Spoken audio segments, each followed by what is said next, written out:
Now, Russian President Vladimir Putin's aide, Vyacheslav Volodin, is in India for crucial meetings to boost inter-parliamentary ties. India's position reflects historical economic ties between itself and Russia. The war in Ukraine rages on. More than 2 years into the conflict, the world remains deeply divided. On one side, Ukraine and its Western allies pushing back against Russian aggression. On the other, Russia, backed by a few nations and defying international sanctions. But in the middle of this geopolitical storm stands India, walking a tightrope between its historical ties with Russia and its growing partnerships with the West. Why is India pursuing this delicate diplomatic dance?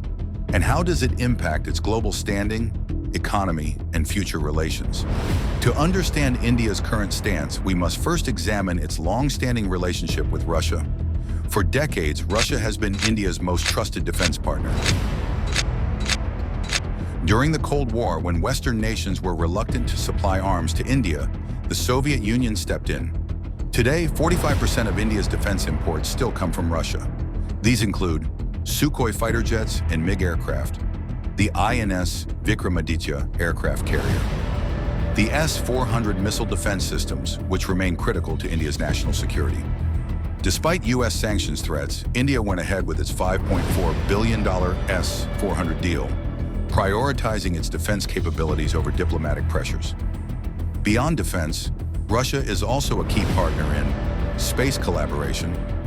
Russia helped train Indian astronauts for Gaganyaan, India's first human spaceflight mission. Energy security.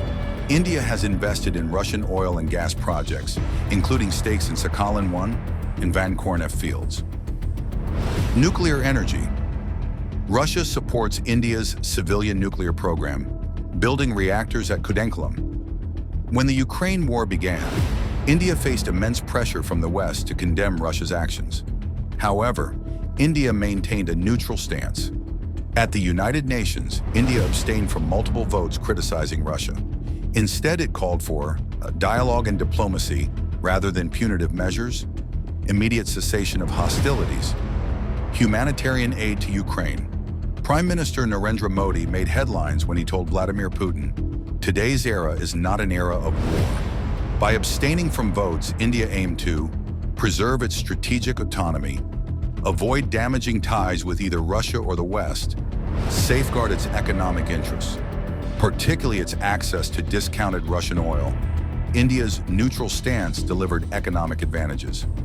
In 2023, India's imports of Russian oil surged by over 600%, making it the second largest buyer of Russian crude after China.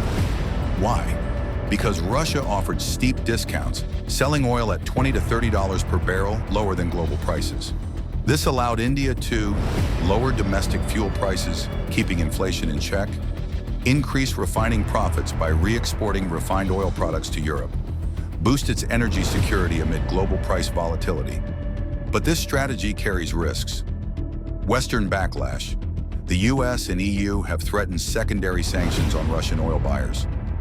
Tariffs. Potential US-imposed tariffs could increase oil costs for India. As the Ukraine war continues, India's balancing act will face growing scrutiny. Will India maintain its neutrality? Or could it become a global mediator? India's stance is more than neutrality. It's a strategic play to protect its interests while expanding its global influence.